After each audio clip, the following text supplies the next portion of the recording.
2023년 가을 경기도 접경 지역의 한 들판에서 작은 추락음이 들렸습니다. 아침 안개가 채 거치지 않은 시각이었지요. 그곳에서 민간 드론 정비사로 일하던 박민수는 평소처럼 장비 점검을 나갔다가 밭 한쪽에 쓰러진 무언가를 발견했습니다. 검은색 프레임이 반쯤 부서진 소형 무인기였지요. 민수는 50대 중반이었고 28년째 드론 관련 일을 해오고 있었습니다. 대학에서 전자공학을 전공한 뒤 줄곧 무인 비행체 분야에 몸담아 온 것이지요. 군이나 경찰이 도착하기 전이었기에 그는 습관적으로 기체를 살펴보았습니다. 손에 닿는 프레임의 재질, 배터리 용량, 모터의 배치까지 모두 파악했지요. 20년 가까이 드론을 만지고 고쳐온 사람의 본능이었던 것입니다. 주변은 고요했습니다.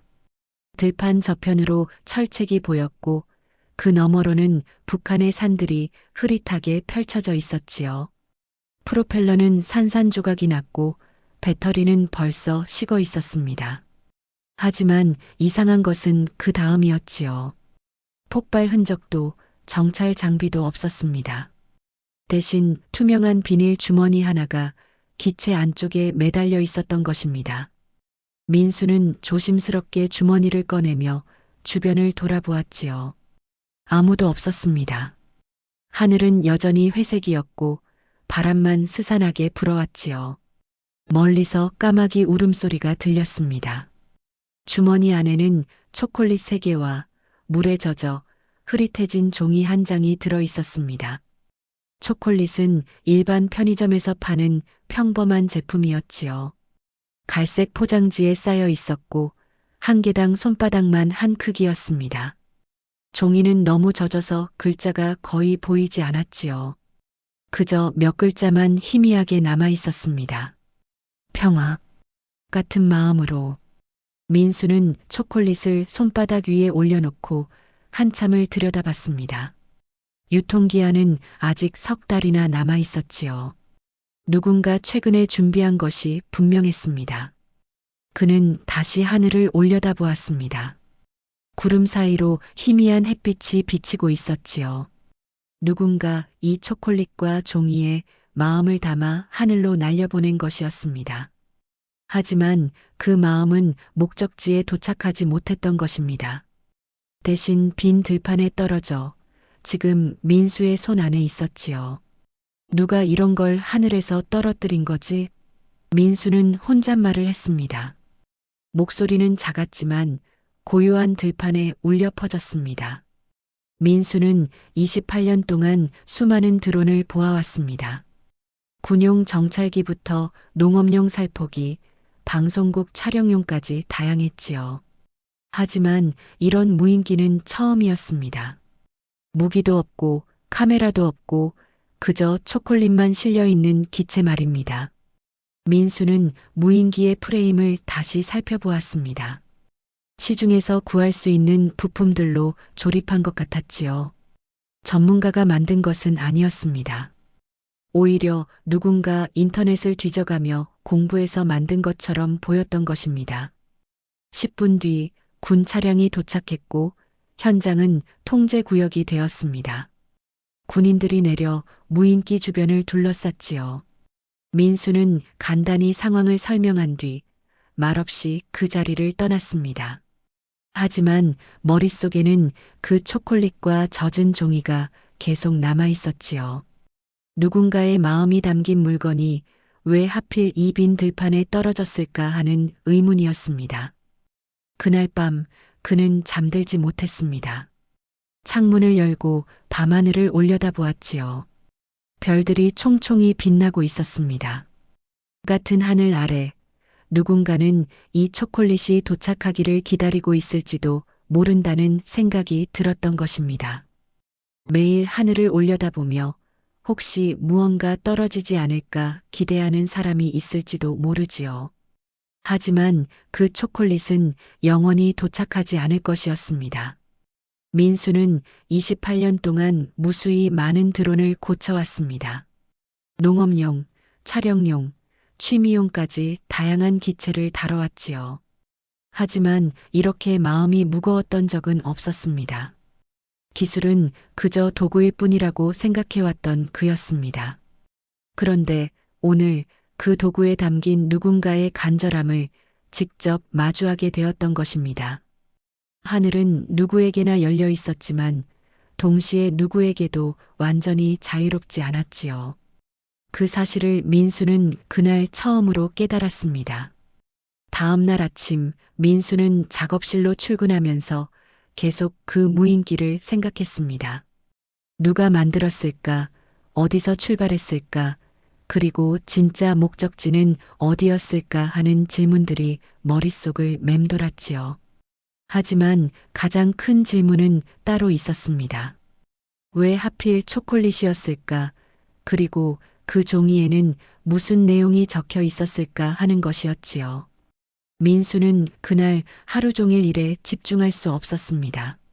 손은 드론 부품을 만지고 있었지만 마음은 계속 그 들판에 머물러 있었던 것입니다. 창밖으로 보이는 하늘이 어제와는 다르게 느껴졌습니다. 이틀 뒤 민수는 경찰서에서 연락을 받았습니다. 그가 발견한 무인기에 대해 몇 가지 확인할 것이 있다는 내용이었지요. 경찰서는 접경 지역 소도시에 있었습니다.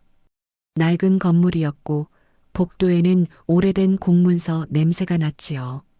조사실에 들어가자 책상 위에 투명 봉투에 담긴 종이 조각이 놓여 있었습니다. 형사는 40대 중반쯤 되어 보이는 남자였지요. 피곤한 얼굴이었습니다. 형사가 물었습니다. 이 종이에 쓰인 내용 기억나십니까? 민수는 고개를 저으며 대답했지요. 물에 젖어서 거의 안 보였습니다. 형사는 고개를 끄덕이더니 서류철에서 사진 한 장을 꺼냈습니다. 특수 장비로 복원해 봤습니다. 완전하지는 않지만요. 복원된 사진에는 희미한 글자들이 보였습니다. 특수 장비로 글자를 최대한 살려낸 것이었지요. 하지만 여전히 완전하지는 않았습니다. 평화를 같은 마음으로 함께 민수는 문장을 소리내어 읽었지요. 앞뒤 맥락이 없어서 그게 선전물인지 누군가의 메시지인지 알 수 없었습니다. 글씨는 약간 떨리는 듯했고 몇몇 글자는 잉크가 번져 있었지요. 형사가 말을 이었습니다. 북한 무인기에서 나오는 전단과는 형식이 다릅니다. 글씨체도 손글씨에 가깝고요. 그런데 남한에서 이런 행위는 법으로 금지되어 있습니다. 형사는 잠시 말을 멈췄다가 덧붙였지요. 남북교류협력법 위반입니다. 설령 선이었다 해도 말이죠. 민수는 창밖을 내다보았습니다. 경찰서 창문 너머로 작은 공원이 보였지요. 아이들이 그네를 타고 있었습니다. 그러다 문득 어린 시절 기억이 떠올랐습니다. 외할머니 산소에 갔던 청명절이었지요. 아버지가 하얀 종이 돈을 하늘에 뿌리던 장면이었습니다. 그때 어린 민수가 물었었지요. 아빠, 왜 돈을 하늘에 버려요? 아버지는 쪼그리고 앉아 민수의 눈높이를 맞추며 대답했었습니다. 저승에 계신 분들께 드리는 겁니다. 할머니가 저 하늘 너머에서 편히 쉬실 수 있도록 말이야. 하늘로 올라가는 하얀 종이들을 보면서 어린 민수는 신기해했었지요. 하늘에 무언가를 보낸다는 행위는 전통이자 소원이자 메시지였던 것입니다. 혹시 이것도 그런 의미였을까요? 민수가 조심스럽게 물었습니다. 형사는 고개를 가로저으며 답했지요. 그건 모르겠습니다. 다만 확실한 건 이 무인기가 누구 것인지 아직 밝혀지지 않았다는 겁니다. 형사는 서류를 정리하며 말을 이었습니다. CCTV도 없고 목격자도 없고 지문도 나오지 않았습니다. 민수는 다시 종이를 들여다봤습니다. 글자는 흐릿했지만 그 안에 담긴 마음만큼은 분명해 보였지요. 누군가는 이 말을 하늘 너머 누군가에게 전하고 싶었던 것입니다. 평화라는 단어가 특히 또렷했습니다. 물에 젖어도 지워지지 않을 만큼 진하게 쓴 것이었지요. 경찰서를 나와 집으로 돌아가는 길, 민수는 계속 그 글씨를 떠올렸습니다. 손으로 한 글자 한 글자 정성스럽게 쓴 흔적이 보였지요. 프린터로 출력한 것이 아니라 직접 펜을 들고 쓴 것이었습니다. 그 사실이 민수의 마음을 더욱 무겁게 만들었지요. 누군가는 이 짧은 문장을 쓰기 위해 아마도 오랜 시간 고민했을 것입니다. 무슨 말을 써야 할지, 어떻게 표현해야 마음이 전해질지 고민했을 것이지요. 그날 저녁 민수는 책상 앞에 앉아 백지를 꺼냈습니다. 그리고 펜을 들었지요. 하지만 한 글자도 쓸 수 없었습니다. 무슨 말을 어떻게 써야 할지 알 수 없었던 것입니다. 하늘 넘어 누군가에게 전하고 싶은 말이 있다면 과연 자신은 무엇을 쓸 수 있을까 하는 생각이 들었지요. 민수는 한참을 백지를 바라보다가 결국 펜을 내려놓았습니다. 백지는 여전히 하얗게 비어 있었습니다. 그 무렵 뉴스에서는 무인기 관련 보도가 이어졌습니다. 북한이 정찰 목적으로 보낸 무인기가 서울 상공을 통과했다는 소식, 자폭형 드론의 위험성을 경고하는 전문가 인터뷰가 연일 화면을 채웠지요. 민수는 뉴스를 보면서 생각했습니다. 같은 무인기라는 도구였지만 그 안에 담긴 의도는 완전히 달랐던 것입니다. 북쪽에서는 위협을, 남쪽에서는 메시지를 실었지요. 하지만 그 메시지는 결국 젖은 종이가 되어 땅에 떨어졌습니다. 평화를 바라는 마음도 함께하고 싶다는 소망도 모두 흐릿한 글자로만 남았지요. 민수는 그날 밤 다시 하늘을 올려다보았습니다. 별 하나 없는 흐린 밤이었지요. 구름이 하늘을 가득 덮고 있었습니다. 마치 누군가의 마음처럼 전달되지 못한 채 공중에 떠 있는 것만 같았던 것입니다. 민수는 창문을 닫았습니다. 그리고 오래도록 어둠 속에 앉아 있었죠. 그 주 내내 민수는 무인기에 대한 생각을 떨쳐낼 수 없었습니다. 작업실에서 드론을 수리하면서도 자꾸만 그 초콜릿이 떠올랐지요. 누가 준비했을까? 누구에게 보내려 했을까 하는 의문이 계속 머릿속을 맴돌았습니다. 작업대 위에는 수리 의뢰받은 촬영용 드론이 놓여 있었지요. 하지만 민수의 손은 자꾸 멈췄습니다. 집중할 수 없었던 것입니다. 그날 오후 뉴스에서 또 다른 소식이 흘러나왔습니다.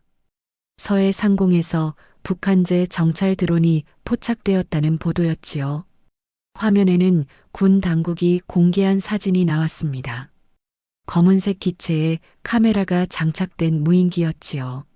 민수는 작업을 멈추고 화면을 들여다봤습니다. 방송에서는 전문가가 나와 북한 무인기의 종류를 설명했습니다. 정찰용, 자폭용, 전단 살포용까지 다양했지요. 전문가는 자세한 사진 자료를 보여주며 설명을 이어갔습니다. 이 기체는 중국제 상업용 드론을 개조한 것으로 보입니다. 폭발물을 장착할 수 있도록 설계되었지요. 민수는 화면을 보면서 고개를 저었습니다. 같은 기술이었지만 사용하는 목적은 이토록 달랐던 것입니다. 남쪽에서는 평화 메시지를 담았고 북쪽에서는 위협을 실었지요. 무인기는 죄가 없는데. 민수는 혼잣말을 했습니다. 목소리는 작았지만 텅 빈 작업실에 울려 퍼졌습니다. 기술 자체는 중립적이었던 것입니다. 문제는 그것을 누가, 왜, 무엇을 위해 사용하느냐였지요. 민수는 작업대 위에 놓인 드론 부품들을 바라보았습니다. 프로펠러, 배터리, 컨트롤러, 센서 모두 평범한 부품들이었지요. 인터넷에서 누구나 주문할 수 있는 것들이었습니다. 하지만 이 부품들이 어떻게 조립되고 어떤 목적으로 쓰이느냐에 따라 전혀 다른 결과를 낳았던 것입니다. 생명을 구하는 구조용 드론이 될 수도 있었고 생명을 위협하는 무기가 될 수도 있었지요. 그날 저녁 경찰에서 다시 연락이 왔습니다. 기체 분석 결과가 나왔습니다. 북한제가 아닙니다. 민수는 순간 멈췄지요. 전화기를 귀에 더 바짝 댔습니다. 그럼 남한 것입니까? 형사의 대답은 예상 밖이었습니다. 그것도 아닙니다. 정확히 말하면 시중에서 구할 수 있는 부품들을 조립한 자작 기체입니다. 형사는 잠시 말을 멈췄다가 이어갔지요. 누군가 직접 만든 겁니다. 전문가는 아닌 것 같습니다. 배선 처리가 매우 투박하거든요. 민수의 심장이 빠르게 뛰기 시작했습니다. 형사가 말을 이었지요. 특이한 점은 설계 방식이 3년 전 한 민간 업체에서 개발했던 농업용 드론과 거의 동일하다는 겁니다. 그 순간 민수의 머릿속에 오래된 기억이 떠올랐습니다. 3년 전 그가 프리랜서로 참여했던 프로젝트가 있었지요. 농약 살포용 드론 설계였습니다. 당시 정부 지원 사업이었고 중소농가를 돕기 위한 프로젝트였지요. 민수는 그 프로젝트에 석 달 동안 매달렸었습니다. 효율적이면서도 저렴하게 만들 수 있는 설계를 고민했던 것입니다. 그 설계도는 나중에 공개 자료로 전환되었고 누구든 내려받을 수 있게 되었던 것입니다. 농민들이 직접 조립할 수 있도록 상세한 매뉴얼까지 만들었었지요. 민수가 떨리는 목소리로 물었습니다. 혹시 그 업체 이름이? 형사가 고개를 끄덕였지요. 네. 당신이 일했던 곳 맞습니다. 그린팜테크라는 회사죠. 민수는 한동안 아무 말도 할 수 없었습니다. 자신이 설계한 기술이 전혀 예상하지 못한 방식으로 사용되었다는 사실이 믿기지 않았던 것입니다. 추가로 확인할 게 있으면 연락드리겠습니다. 형사는 그렇게 말하고 전화를 끊었지요. 민수는 한참을 전화기를 들고 서 있었습니다. 집으로 돌아온 민수는 오래된 노트북을 꺼냈습니다.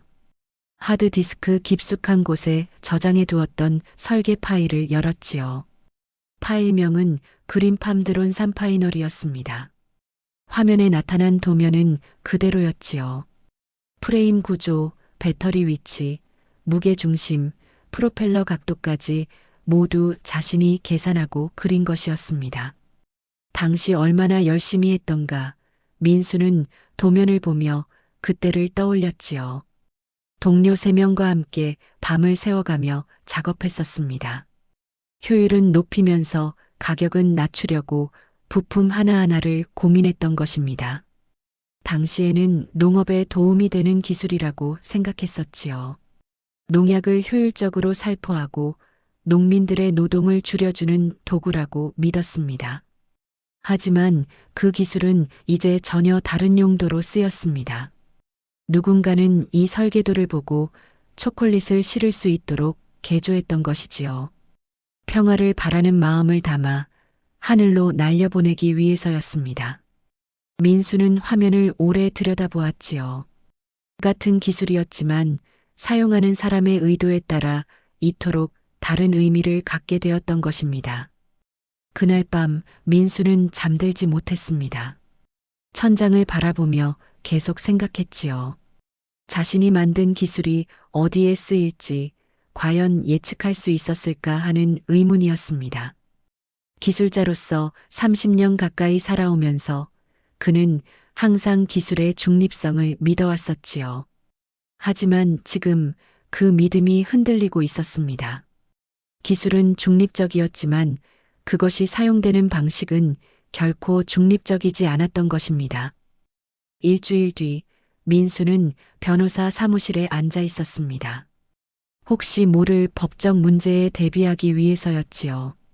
사무실은 소도시 중심가의 오래된 건물 3층에 있었습니다. 창문 너머로는 재래시장이 보였고 사람들의 목소리가 희미하게 들려왔지요. 변호사는 60대 초반쯤 되어 보이는 남자였습니다. 회색 머리에 안경을 쓰고 있었지요.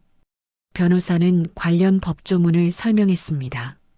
남북교류협력법과 항공안전법에 따르면 북한 지역으로 물품을 보내거나 비행 금지 구역에서 무단으로 무인기를 띄우는 행위는 처벌 대상이라는 것이었지요. 변호사는 두꺼운 법전을 펼쳐 해당 조항을 가리켰습니다. 이 법은 이명박 정부 때 강화되었고 그 이후 여러 차례 개정되었습니다. 그럼 만약 누군가 평화를 바라는 마음으로 초콜릿을 보냈다 해도 그건 불법인 건가요? 민수가 물었습니다.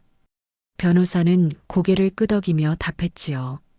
법적으로는 그렇습니다. 의도와 무관하게 결과가 위험을 초래할 수 있기 때문입니다. 변호사는 안경을 벗어 닦으며 말을 이었습니다. 몇 가지 사례를 말씀드리겠습니다.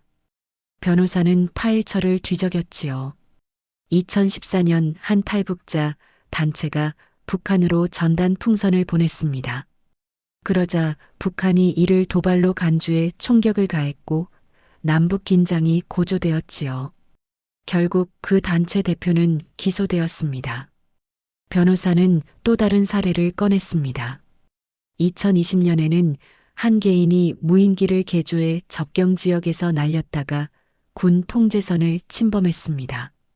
징역 1년 집행유예 판결을 받았지요.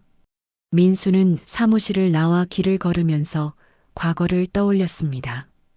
5년 전 그가 정비하던 농업용 드론이 갑자기 오작동을 일으켜 고압선 근처로 날아간 적이 있었지요. 그날은 비가 오는 날이었습니다. 농장주가 급하게 방제 작업을 요청했고 민수는 날씨가 좋지 않다고 말렸었지요.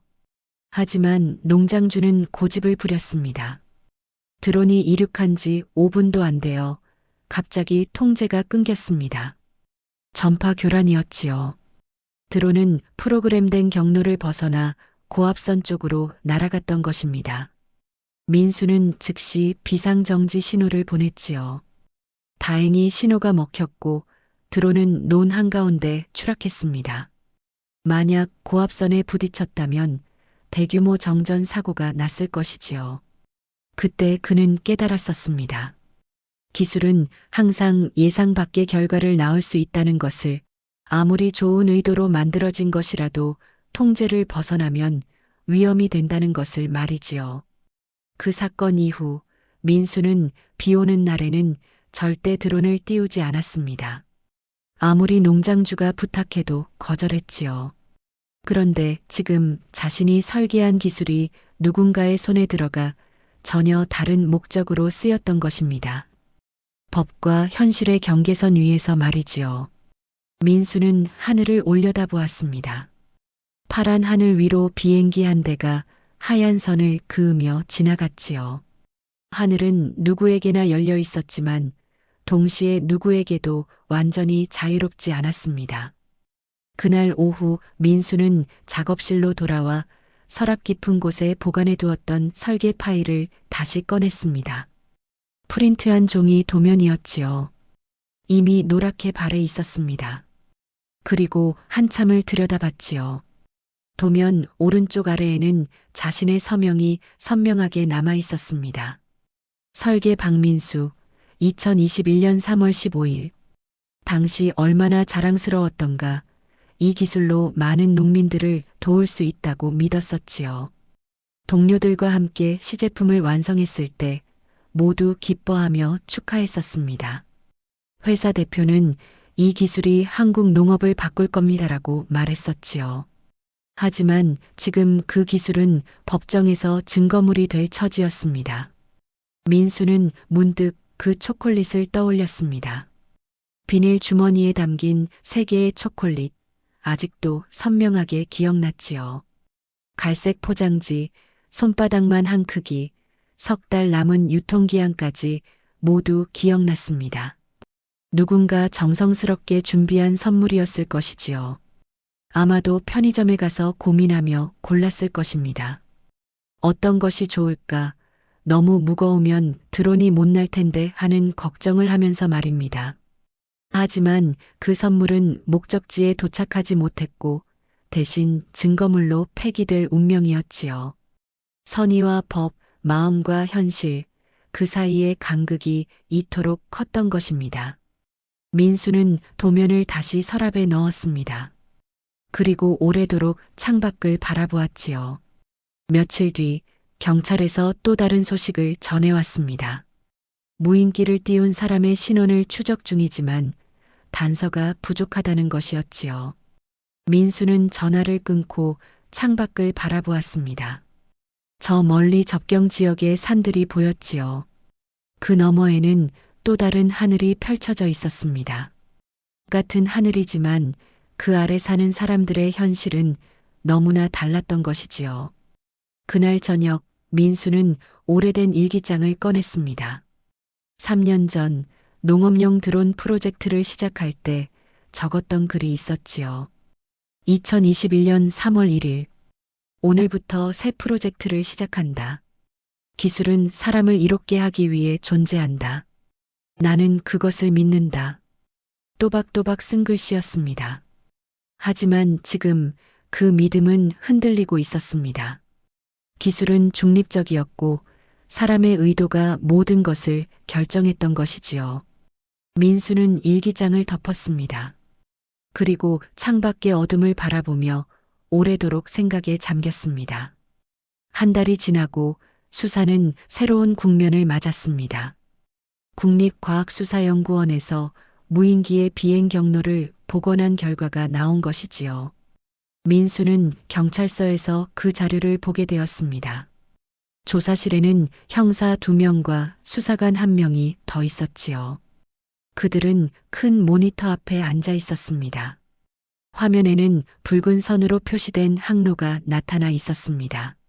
출발 지점은 경기도 북부의 한 야산이었고 목적지는 민수가 무인기를 발견한 들판이었지요. 수사관이 마우스로 경로를 따라가며 설명했습니다. GPS 데이터를 복원한 결과입니다. 출발 시각은 새벽 5시 40분, 비행 시간은 약 35분이었습니다. 수사관은 화면을 확대했습니다. 이상한 점이 있습니다. 이 들판 주변에는 군사시설도 마을도 특별한 목표물도 없습니다. 민수는 화면을 자세히 들여다보았지요. 정말 그랬습니다.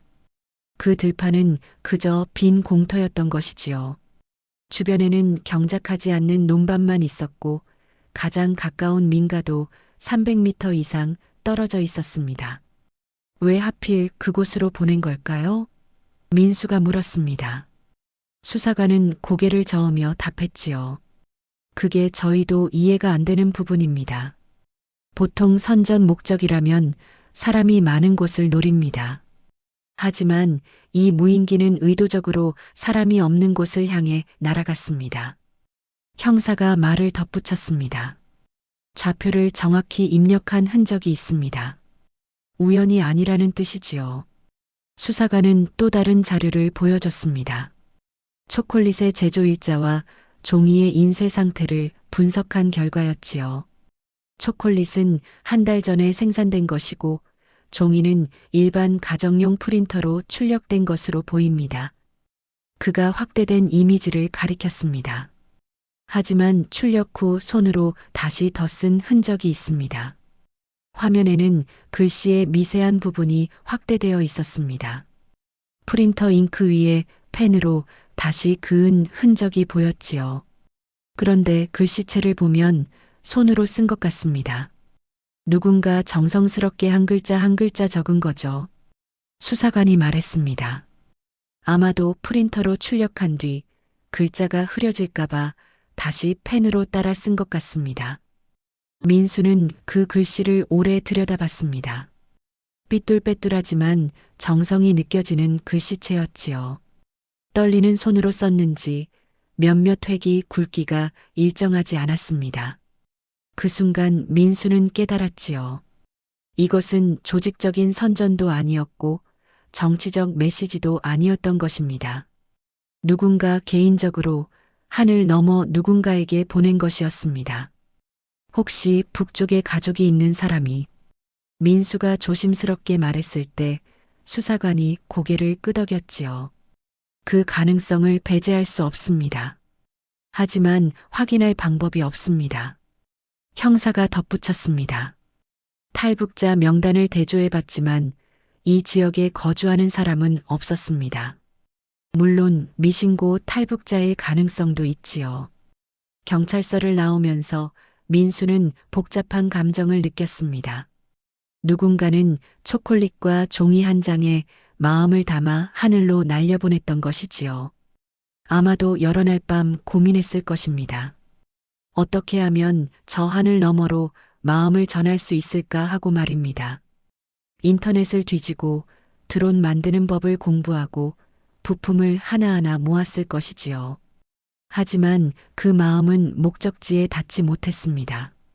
대신 빈 들판에 떨어졌고 법의 심판을 받게 되었지요.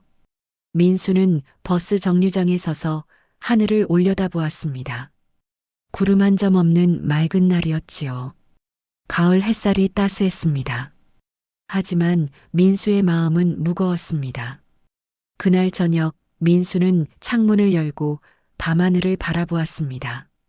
별들이 총총히 빛나고 있었지요. 같은 하늘 아래 누군가는 초콜릿이 도착하기를 기다렸을지도 모릅니다.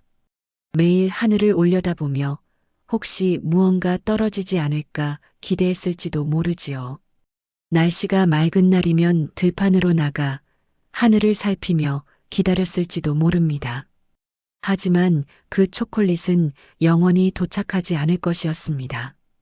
증거물로 봉인되어 곧 폐기될 것이지요. 민수는 문득 자신의 책상 서랍을 열었습니다. 그리고 오래된 사진 한 장을 꺼냈지요. 20년 전 처음으로 자신이 설계한 드론이 하늘을 날았던 날의 사진이었습니다. 사진 속 민수는 젊었습니다. 30 초반이었지요. 밝게 웃고 있었고 손에는 작은 드론을 들고 있었습니다. 당시 얼마나 기뻤던가 자신의 기술이 하늘을 난다는 사실이 자랑스러웠지요. 대학 후배들과 함께 만든 첫 시제품이었습니다. 그때는 모든 것이 희망으로 가득했었습니다. 하지만 지금 그 기술은 누군가의 아픔을 전하는 도구가 되어 있었습니다. 만나지 못하는 사람을 그리워하는 마음을 전달할 길 없는 메시지를 닿을 수 없는 곳을 향한 간절함을 싣고 날아갔던 것이지요. 민수는 사진을 오래 들여다보았습니다. 사진 속 자신은 여전히 웃고 있었지만 지금 민수는 웃을 수 없었습니다. 초콜릿 3개. 그것은 단순한 과자가 아니었던 것이지요. 누군가의 그리움이었고 만나지 못하는 사람에 대한 간절함이었으며 언젠가는 함께할 수 있기를 바라는 희망이었습니다. 어쩌면 어린 시절을 함께 보낸 가족일 수도 있었지요. 아니면 헤어진 연인일 수도 있었습니다. 그것도 아니라면 다시는 만날 수 없게 된 친구일 수도 있었습니다. 하지만 그 모든 것은 결국 빈 들판에 떨어져 버렸지요. 민수는 사진을 다시 서랍에 넣었습니다. 그리고 오래도록 창밖을 바라보았습니다. 달이 밝았습니다. 그 달빛은 남과 북을 가리지 않고 비추고 있었지요. 하지만 달빛 아래 사는 사람들의 현실은 너무나 달랐던 것입니다. 그 무렵 뉴스에서는 북한 무인기에 대한 새로운 보도가 나왔습니다. 서해 상공에서 북한제 정찰 드론이 포착되었고 군은 즉각 요격 태세에 들어갔다는 내용이었지요. 방송에서는 전문가가 나와 북한 무인기의 위협을 설명했습니다. 정찰 목적, 자폭 공격 수단, 심리전 도구까지 다양한 용도로 사용된다는 것이었지요. 화면에는 과거 포착된 북한 무인기들의 사진이 나왔습니다. 모두 검은색이었고 날카로운 인상을 주었지요. 민수는 화면을 보면서 생각에 잠겼습니다. 같은 무인기라는 도구였지만 북과 남에서 사용하는 방식은 완전히 달랐던 것이지요. 북쪽에서는 위협이었고 남쪽에서는 메시지였습니다. 하지만 결과는 비슷했지요. 모두 하늘 아래 사는 사람들에게 불안을 안겨주었던 것입니다. 민수는 텔레비전을 끄고 창밖을 바라보았습니다. 하늘은 여전히 맑았지만 그 하늘이 더 이상 평화롭게 느껴지지 않았습니다. 그날 오후 민수는 접경 지역 주민들을 만나러 갔습니다. 무인기가 떨어진 마을 사람들이 어떻게 생각하는지 궁금했지요. 차로 1시간을 달려 마을에 도착했습니다. 작은 마을이었습니다. 집이 20채 정도 있었고 대부분 노인들이 살고 있었지요. 마을 이장은 70대 초반의 할아버지였습니다. 마을 이장은 한숨을 쉬며 말했습니다. 요즘 아이들이 하늘만 보면 무서워합니다. 무인기가 떨어질까 봐요. 예전에는 연 날리고 놀았는데 이제는 하늘을 올려다보는 것조차 꺼립니다. 이장은 마을 회관 앞 평상에 앉아 말했지요. 작년까지만 해도 안 그랬어요. 그런데 올해 들어 북한 무인기 소식이 자주 나오더니 아이들이 달라졌습니다. 민수는 마을 학교 운동장을 지나가다 한 장면을 목격했습니다.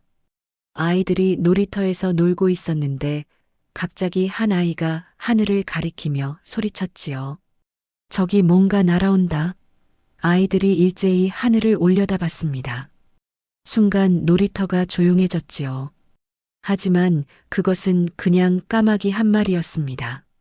선생님이 아이들을 진정시켰습니다. 괜찮아요, 새예요. 하지만 아이들의 얼굴에는 긴장이 가시지 않았지요. 몇몇 아이들은 교실 안으로 들어가 버렸습니다. 민수는 그 순간을 잊을 수 없었습니다. 아이들이 하늘을 두려워한다는 것, 새 한 마리에도 놀란다는 것이 가슴 아팠던 것입니다. 같은 하늘이었습니다. 북쪽 사람들도 남쪽 사람들도 같은 하늘을 보고 있었지요. 하지만 하늘을 보는 시선은 완전히 달랐던 것입니다. 어떤 이에게 하늘은 메시지를 보내는 통로였고 어떤 이에게는 위협이 날아오는 경로였지요. 그리고 아이들에게는 두려움의 대상이 되었습니다. 민수는 운동장 한쪽 벤치에 앉아 하늘을 올려다보았습니다. 구름이 천천히 흘러가고 있었지요. 민수는 마을 어귀에서 한 노인을 만났습니다. 노인은 밭에 앉아 하늘을 올려다보고 있었지요. 80대쯤 되어 보였습니다. 민수가 다가가 인사를 했습니다. 할아버지, 무엇을 보고 계십니까? 노인은 천천히 대답했지요. 옛날에는 하늘이 참 평화로웠네. 지금은 뭔가 떨어질 것 같아서 불안하단 말이야. 노인의 목소리에는 깊은 슬픔이 담겨 있었습니다. 나 어렸을 때는 말이야, 하늘에서 연 날리고 놀았어. 그땐 하늘이 넓고 자유로웠지. 근데 지금은 하늘이 답답해. 뭐가 날아올까봐 걱정이 되는 거야. 노인은 밭고랑에 앉아 땅을 만지작거렸습니다. 이 땅에서 80년을 살았는데 하늘을 무서워하게 될 줄은 몰랐네. 민수는 그날 하루 종일 마을을 돌아다녔습니다. 사람들을 만나고 이야기를 들었지요. 모두가 비슷한 말을 했습니다. 하늘이 더 이상 자유롭지 않다는 것, 무언가 떨어질까봐 불안하다는 것, 아이들이 밖에서 놀기를 꺼린다는 것이었지요. 한 아주머니는 이렇게 말했습니다. 빨래를 널 때도 불안해요. 하늘에서 뭐가 떨어질까 봐요. 하늘은 하나지만 하늘 아래 사는 사람들의 현실은 너무나 달랐던 것입니다. 민수는 마을 회관에 앉아 차를 마시며 생각했지요. 누군가는 초콜릿에 평화의 메시지를 담아 보냈지만 정작 그 메시지가 만들어낸 것은 더 큰 불안이었습니다. 선의가 오히려 두려움을 낳았던 것이지요. 저녁이 되어 민수는 마을을 떠났습니다. 차를 몰면서 룸미러로 마을을 바라보았지요. 저 멀리 산 너머로 해가 지고 있었습니다. 아름다운 풍경이었지만 민수의 마음은 무거웠지요. 누군가에게는 희망을, 누군가에게는 공포를 주는 같은 도구가 존재한다는 사실이 안타까웠던 것입니다. 기술은 중립적이었지만 그 결과는 결코 중립적이지 않았습니다. 그날 밤 민수는 일기를 썼습니다. 하늘은 누구의 것도 아니다. 하지만 하늘을 사용하는 방식이 결국 우리가 사는 세상을 결정한다. 펜을 놓고 나서 민수는 한참을 창밖을 바라보았지요. 달이 밝았습니다. 그 달빛은 남과 북을 가리지 않고 비추고 있었지요. 하지만 달빛 아래 사는 사람들은 서로 다른 두려움 속에 살고 있었던 것입니다. 2달이 지나고 수사는 종결되었습니다. 무인기를 띄운 사람은 끝내 밝혀지지 않았지요. 경찰은 증거 부족으로 사건을 미제로 남겼고 무인기와 그 안에 들어있던 물건들은 폐기 처분되었습니다. 민수는 폐기 과정에 참관했지요. 경찰서 뒤편에 있는 증거물 처리 시설이었습니다. 회색 콘크리트 건물이었고 소각로의 굴뚝에서는 연기가 피어오르고 있었습니다. 투명한 봉투 안에 든 초콜릿 3개가 소각로에 들어가는 것을 지켜봤습니다. 담당 직원이 무심하게 봉투를 집어 소각로 안으로 밀어 넣었지요. 불꽃이 봉투를 감쌌고 순식간에 재로 변했습니다. 갈색 포장지도 초콜릿도 그 안에 담긴 누군가의 마음도 모두 사라졌지요. 민수는 소각로 앞에 서서 그 과정을 끝까지 지켜보았습니다. 누군가 정성스럽게 준비한 선물이 그렇게 재가 되었습니다. 아마도 그 사람은 편의점에 가서 오래 고민했을 것입니다. 어떤 초콜릿이 좋을까? 너무 무거우면 드론이 날지 못할 텐데 상하지 않을 만한 것으로 골라야지 하면서 말입니다. 그리고 집에 돌아와 조심스럽게 비닐에 담았을 것이지요. 혹시 비에 젖을까봐 이중으로 싸고 무인기에 단단히 고정했을 것입니다. 민수는 옆에 서 있던 경찰관에게 물었지요. 무엇을 위한 거였을까요? 경찰관은 고개를 저으며 답했습니다. 글쎄요. 아마 우리는 영원히 모를 겁니다. 그는 서류에 폐기 완료 도장을 찍으며 말을 이었지요. 이런 미제 사건들이 꽤 많습니다. 동기도 모르고 범인도 모르고 그냥 종결되는 거죠. 경찰관은 그렇게 말하고 자리를 떠났습니다. 하늘에서 떨어진 것은 단순히 초콜릿과 종이만이 아니었습니다. 그 안에는 누군가의 마음, 소망, 그리움이 담겨 있었지요. 만나지 못하는 사람을 향한 간절함이, 전하지 못한 말들이, 언젠가는 함께하고 싶다는 희망이 담겨 있었습니다. 하지만 그 모든 것은 결국 법과 현실 앞에서 무력했던 것입니다. 민수는 소각로에서 나오는 연기를 바라보며 오래도록 서 있었습니다. 연기는 하늘로 올라갔습니다. 회색 연기가 푸른 하늘에 스며들었지요. 민수는 그 연기를 보며 생각했습니다. 어쩌면 이것이 그 초콜릿이 하늘에 닿는 유일한 방법일지도 모른다고 말입니다. 제가 되어 연기가 되어 하늘로 올라가는 것이지요. 하지만 그것은 아무에게도 닿지 않았습니다. 그저 바람에 흩어질 뿐이었지요. 며칠 뒤 민수는 다시 그 마을을 찾았습니다. 이번에는 무인기가 떨어졌던 들판에 섰지요. 주변은 고요했습니다. 아무도 없었고 바람만 불었지요. 가을이 깊어지고 있었습니다.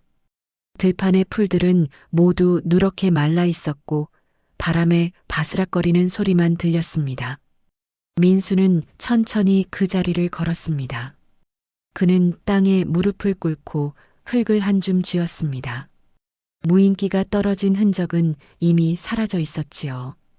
풀이 다시 자랐고 흙이 평평해졌으며 아무 일도 없었던 것처럼 보였습니다.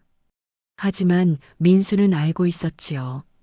이곳에 누군가의 마음이 떨어졌었다는 것을, 그 마음이 닿지 못하고 땅에 스며들었다는 것을 말입니다. 민수는 그 순간 깨달았습니다. 하늘에서 떨어진 것의 진짜 의미를 말이지요. 그것은 물건이 아니었습니다. 불안이었고 오해였고 갈라진 현실이었던 것입니다. 누군가는 하늘을 통해 마음을 전하려 했지만 그 마음은 도착하지 못했지요. 대신 남겨진 것은 두려움이었습니다. 아이들의 두려움, 주민들의 불안, 그리고 점점 더 높아지는 장벽이었습니다. 아이들이 하늘을 무서워하게 되었고 주민들은 고개를 들지 못하게 되었지요. 하늘은 더 이상 자유의 공간이 아니라 통제와 감시의 영역이 되었던 것입니다. 민수는 천천히 일어섰습니다. 손에 쥐었던 흙이 바람에 날렸지요. 그리고 마을을 빠져나왔습니다. 돌아가는 길, 민수는 차를 천천히 몰았습니다.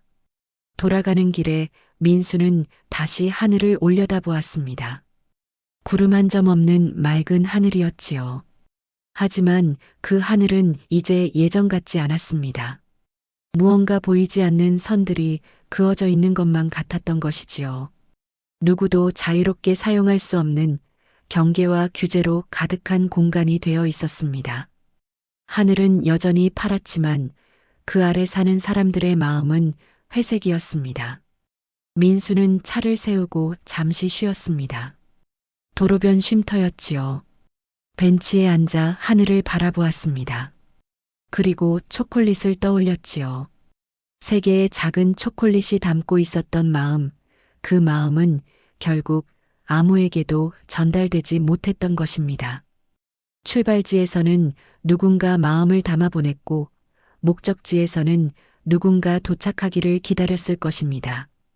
하지만 그 사이 하늘 어딘가에서 초콜릿은 길을 잃고 떨어졌지요. 민수는 눈을 감았습니다. 그리고 조용히 생각했지요. 떨어진 것은 물건이 아니었다고, 진짜로 떨어진 것은 우리의 평화였다고 말입니다. 평화롭게 하늘을 올려다볼 수 있는 자유, 무언가를 두려워하지 않고 살 수 있는 일상, 서로를 신뢰할 수 있는 관계, 그 모든 것이 함께 떨어졌던 것입니다. 민수는 다시 차에 올라 집으로 향했습니다. 해가 지고 있었지요. 노을이 아름다웠습니다. 하늘이 붉게 물들어 있었습니다. 하지만 민수는 그 아름다움 속에서도 슬픔을 느꼈지요. 같은 노을을 보면서도 누군가는 그리움으로, 누군가는 두려움으로 받아들이는 세상이었던 것입니다. 그로부터 1년이 지났습니다. 민수는 더 이상 드론 정비 일을 하지 않았지요. 계약을 정리하고 작업실 문을 닫았습니다. 대신 작은 전자제품 수리점을 열었지요. 집 근처 작은 상가였습니다. 텔레비전, 라디오, 컴퓨터 같은 것들을 고치는 일이었습니다. 하늘을 나는 물건은 더 이상 만지지 않았지요. 가끔 손님들이 물었습니다. 예전에 드론 만드셨다면서요? 왜 그만두셨어요? 민수는 대답 대신 미소만 지었지요. 나이가 들어서 그래요. 이제는 땅 위의 물건만 고치려고요. 손님들은 그 말에 고개를 끄덕이고 더 이상 묻지 않았습니다. 어떤 이야기는 쉽게 설명할 수 없었던 것이지요. 하늘에서 떨어진 초콜릿 이야기를, 그 안에 담긴 누군가의 마음 이야기를 어떻게 설명할 수 있겠습니까? 어느 가을날 저녁, 민수는 수리점 문을 닫고 집으로 걸어갔습니다. 단풍이 아름다운 계절이었지요. 길가 은행나무에서 노란 잎들이 떨어지고 있었습니다. 길을 걷다가 공원을 지나게 되었는데 벤치에 앉은 노인 한 분이 하늘을 올려다보고 있었지요. 70대쯤 되어 보였습니다. 회색 점퍼를 입고 지팡이를 옆에 세워두고 있었습니다. 민수도 덩달아 하늘을 올려다봤습니다. 석양이 지고 있었고 하늘은 주황빛으로 물들어 있었지요. 구름이 천천히 흘러가고 있었습니다. 아름다운 풍경이었습니다. 민수는 잠시 멈춰서서 그 하늘을 바라보았지요. 1년 전과 같은 가을 하늘이었지만 민수의 마음은 많이 달라져 있었습니다. 요즘 젊은 사람들은 하늘을 안 봅니다. 노인이 갑자기 말했지요. 민수를 보지도 않고 그저 하늘을 보며 혼잣말하듯 말했습니다. 맨날 핸드폰만 보지. 민수는 노인 옆에 앉았습니다. 벤치는 차가웠지요. 가을 저녁 공기가 서늘했습니다. 하늘을 보면 뭐가 보이세요? 민수가 물었습니다. 노인은 잠시 생각하다가 대답했습니다. 옛날 생각이 나지. 어렸을 때 연 날리던 기억. 그때는 하늘이 참 넓어 보였어. 노인의 목소리는 낮고 조용했지요. 아버지가 연을 만들어 주셨지. 한지에 대나무로 뼈대를 만들고 실을 매고 그걸 들고 산으로 올라가면 하늘 끝까지 날아갔어. 그때는 하늘이 우리 거였지. 민수는 고개를 끄덕였습니다. 지금도 넓습니다. 그가 말했지요. 노인이 천천히 대답했습니다. 그런가? 요즘은 뭔가 답답해 보이는데. 노인은 주름진 손으로 지팡이를 만지작거렸지요. 뉴스에서 자꾸 무인기 이야기가 나오잖아. 그것 때문인가 하늘을 보면 불안해. 노인의 말에 민수는 한참을 침묵했지요. 그리고 조용히 말했습니다. 하늘은 그대로인데 우리가 바뀐 건지도 모릅니다. 노인은 민수를 잠깐 쳐다보았습니다. 그러더니 다시 하늘을 올려다봤지요. 그런가 보네. 하늘은 예나 지금이나 똑같은데 우리만 바뀐 거야. 노인은 작게 한숨을 쉬었습니다. 민수는 자리에서 일어나 집으로 향했습니다. 걸어가면서 그는 생각했지요. 1년 전 그날 들판에 떨어진 초콜릿을 떠올렸던 것입니다. 세 개의 작은 초콜릿이 담고 있었던 마음, 그 마음은 결국 아무에게도 전달되지 못했습니다.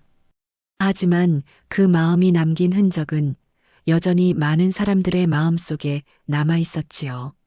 민수는 자신의 아파트에 도착해 베란다에 섰습니다. 도시의 불빛들이 반짝이고 있었고 그 위로 어두운 하늘이 펼쳐져 있었지요. 별들이 하나둘 나타나기 시작했습니다. 민수는 한참을 하늘을 올려다봤습니다. 그리고 깨달았던 것입니다. 기술은 중립적이었다는 것을, 드론도 무인기도 그 자체로는 선하지도 악하지도 않았다는 것을 말이지요. 하지만 그것을 사용하는 사람의 의도는 달랐습니다. 누군가는 평화를 바라며 초콜릿을 실었고 누군가는 위협을 위해 폭발물을 실었지요. 그리고 그 결과는 항상 민간에 남았던 것입니다. 아이들이 하늘을 무서워하게 되었고 노인들은 하늘이 답답하다고 느꼈습니다. 주민들은 밖에 나가기를 꺼렸고 하늘을 올려다보는 것조차 조심스러워졌지요. 민수는 책상 서랍을 열었습니다. 그리고 1년 전 적어두었던 메모를 꺼냈지요. 노란 포스트잇이었습니다. 하늘에서 떨어진 것은 물건이 아니라 평화였다. 그 문장을 다시 읽으며 민수는 고개를 끄덕였습니다. 맞는 말이었지요.